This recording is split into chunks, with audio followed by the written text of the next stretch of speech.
आता कष्ट नको वाटायला. माझ्या शेतात सुपर फॉस्फेटची गाडी आली. ड्रायव्हर साहेब म्हणजे मी काही उतरू शकत नाही. गड्यानं सांगितलं की माझी तब्येत बरोबर नाही. मी 70 बॅग सुपर फॉस्फेट, एक बॅग 50 किलोची आहे, माझ्या पाठीवर घेऊन मी गोडाऊनमध्ये गेलो.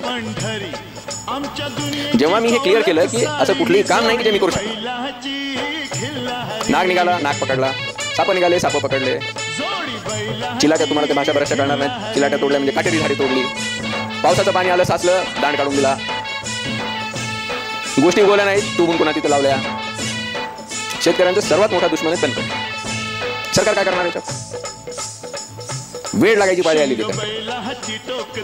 माझा एक मित्र मला असं म्हणला की कुणाचा बदला घ्यायचा असेल तर त्याला 5 एकर इरिगेटेड शेती घेऊन द्या. त्याची वाटच लागते. या क्षेत्रातून तणकट काढली की तिथलं काढते, तिथलं काढली की इथलं काढते, इकडे बोर मारते, तिकडे पाणी देते, त्या बोरचं पाणी मिळते, दुसरं बोर मारतं. मालाला भाव फार कमी आहे का? मी थोडा डिफर होईल. एक्सपर्ट्स म्हणतात मालाला भाव फार कमी, पण ते मार्केट